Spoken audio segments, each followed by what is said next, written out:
آئیے بڑھتے ہیں سبق شاعروں کے لطیفے کے چھٹے نثر پارے کی طرف۔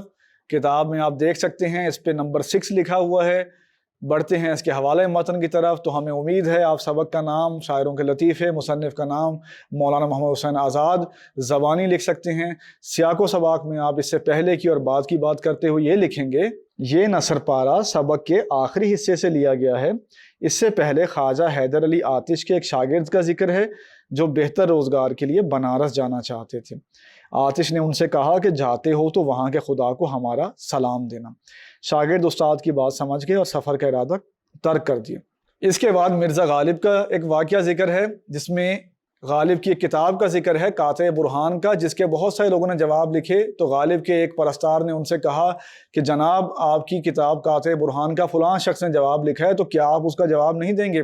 تو غالب نے کمال ظرافت کا مظاہرہ کرتے ہوئے کہا کہ میرے بھائی، اگر کوئی گدھا تمہیں لات مارے تو تم کیا کرو گے؟ ان باتوں کو آپ نے لفظوں میں لکھ دیں گے تو آپ کا سیاق و سباق مکمل ہو جائے گا۔ آئیے بڑھتے ہیں اس نثر پارے کی تشریح کی طرف۔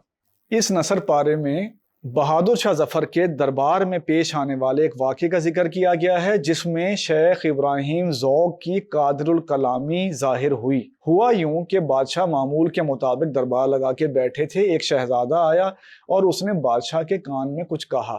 وہ شہزادہ غالباً کسی شہزادی یا بیگمات میں سے کسی کا پیغام لے کر آیا تھا۔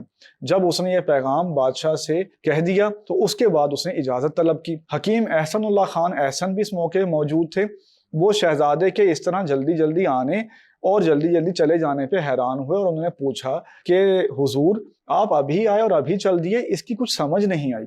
وہ شہزادہ کیونکہ اپنے کسی کام سے نہیں آیا تھا، صرف کسی کا پیغام لے کر آیا تھا، تو اس کے منہ سے نکلا کہ اپنی خوشی سے آئے نہ اپنی خوشی چلے۔ تو یہ بات اتفاقاً کہہ لیں یا قصداً شاعرانہ آہنگ میں تھی، یعنی یہ رائمنگ تھی، یہ بات، یہ ایک مصرع تھا جس کو سن کر بہادر شاہ ظفر چونک گئے اور انہوں نے شیخ ابراہیم ذوق کی طرف دیکھتے ہوئے کہا کہ استاد دیکھیں کیا صاف ستھرا مصرع ہوا ہے۔ تو شیخ ابراہیم ذوق جو کہ بادشاہ کے استاد تھے، اپنے زمانے کے قادر الکلام شاعر تھے اور انہیں ممتاز حیثیت حاصل تھی تمام شعراء میں، انہوں نے ٹھہرے بنا، دیر لگائے بنا فوراً شعر مکمل کر دیا۔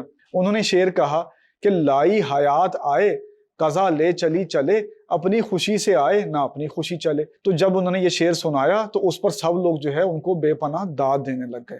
جو لوگ شاعری کرتے ہیں یا شاعری کا ذوق رکھتے ہیں وہ یہ بات جانتے ہیں کہ اس صفائی سے ایسا عمدہ شعر کہنا کسی بھی شاعر کی قادر الکلامی کے اظہار کے لیے کافی ہے۔